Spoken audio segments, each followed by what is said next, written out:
You check out the ex-CIA. This is the guy, right? I think I saw this guy. Do you think Jeffrey Epstein was a spy? I believe very strongly he was a spy, yes. And who do you think he was working for? The Israelis. I'm confident it was the Israelis. Jeffrey Epstein is kind of the stereotypical example for what's called an access agent. If you're a foreign intelligence service and you want information, you're not going to recruit Bill Clinton or Bill Gates or Prince Andrew. So you do the next best thing. You recruit somebody who has regular access to them. And that person that you recruit is going to need to make these people feel comfortable. And so you give them plenty of money. Why the most powerful man, the richest man in Ohio, gave so much of his wealth to the largest modern sex trafficking ring in American history. A house on an island, you get them in compromising positions. Maybe you bring in young girls just in case you need to use what's called compromat. We know now that Jeffrey Epstein's house had hidden video cameras in literally every room, including the bathrooms.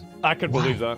Why would he care? Unless it was to use that information against people. It would explain why he got a sweetheart deal in 2006. I mean, this is a guy that's been convicted of child sex crimes. And he gets 6 months of house arrest with an ankle bracelet? This stunning, never-before-seen prosecution memo and draft indictment, prosecutors in Florida detailing the disturbing evidence they gathered against the financier, calling him a continued danger to the community. But that 60-count indictment never filed. Instead, Epstein landing the now infamous deal allowing him to plead guilty to lesser state prostitution charges. We have mandatory minimums in this country. That's a 5-year mandatory minimum first offense. Alex Acosta, who was the prosecuting attorney at the time, said he was ordered by the attorney general to give Epstein the sweetheart deal. On Justice Lead now, we've got some new details about the testimony from Alexander Acosta. That's the former U.S. attorney from Florida who negotiated Jeffrey Epstein's sweetheart plea deal back in 2007, 2008. A deal that led to the now notorious pedophile serving only 13 months in prison.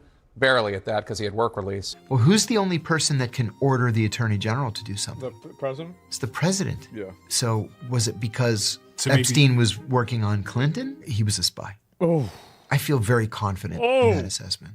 If I thought Jeffrey Epstein was an Israeli Mossad agent, I said absolutely, positively yes. And then Dershowitz is like, I object to that.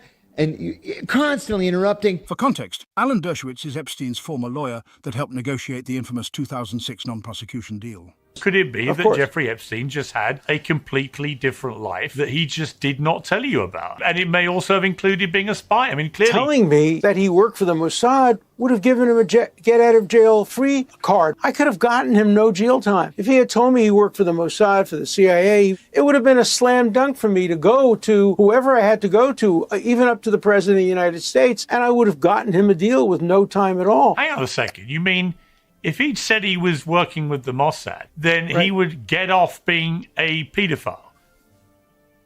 That's right. Not suicidal, nope. Don't even think about it. He's black mold resistant. Wow. If I were a Mossad officer, I would have targeted him from my first day on the job because he had access to important people. You would have been fired then. You would have been fired. Absolutely not. Important people with important information.